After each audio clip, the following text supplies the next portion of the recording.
What if the parts of yourself you fear the most are the very keys to your wholeness? We are all landscapes, holding valleys and peaks, sunlit clearings and shadowed forests. But in our modern rush for light, we have learned to exile the darkness within. We push it down, ignore its whispers, and pretend it isn't there. This is the story of the inner wilderness, the shadow self. And it is the story of how embracing it is not a descent into madness, but a homecoming. The shadow, a term coined by the psychologist Carl Jung, is the unconscious repository for all the parts of ourselves we deem unacceptable. Our fears, our repressed desires, our perceived flaws. It is not evil. It is simply other. A wild, untamed territory within the psyche. To neglect this land is to live in a kingdom deliberately made small. We spend our energy building walls against it, reinforcing the borders of our known world. But the things we wall out are still part of the country of our soul. True growth doesn't come from making the garden bigger. It comes from having the courage to open a gate in the wall and explore the wilderness you have disowned. Consider Carl, an artist who had retreated from the world. He lived in a stone cabin at the edge of a great desolate expanse, seeking a quiet purity in his work. But his canvases remained stubbornly blank. The silence he had sought was not peaceful. It was loud with the echoes of a life he had tried to outrun. His memories were ghosts in the quiet corners of the cabin, a failed marriage, a bitter rivalry, a profound sense of inadequacy. He had tried to paint over them with light. One day, unable to bear the blank canvas any longer, he walked out. Not towards the sun, but into the heart of the desolate lands, into his own wilderness.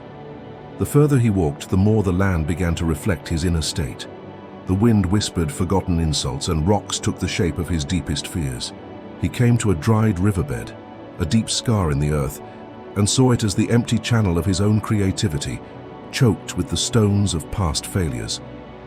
He tried to fight it. He shouted into the wind, kicked at the stones, and cursed the barrenness of the land. But the wilderness only stared back, impassive and immense. Finally, exhausted, he collapsed. He sat amongst the stones of his failure, and for the first time did nothing. He just sat. He just listened. And in the silence, he did not find emptiness. He found the echoes. Not angry, not judging. Just present. The whispers became clear. They were not accusations, but invitations. He returned to his cabin not as a defeated man, but as a mapmaker returning from an unknown continent. He picked up not a brush, but a stick of charcoal. He did not fight the darkness, he gave it form. The ghosts of his memory, the barrenness of the land, it all poured onto the canvas not as monsters but as geography.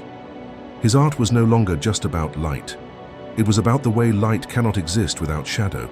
It was raw, honest, and for the first time it was whole. Carl's journey is not his alone. It is the archetypal path. Your own inner wilderness awaits. It is not a place to be feared, but a territory to be known. What are the echoes you have tried to silence? What are the memories you have walled off?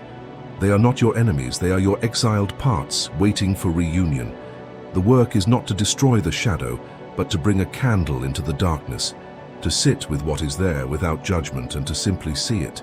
This is the great quiet work of a lifetime, to integrate, not to conquer, to become not just a creature of the sunlit garden, but a sovereign of the entire landscape. Because you are not just the light, you are the dark, you are the echo, you are the wilderness, and only in embracing it all can you finally come home.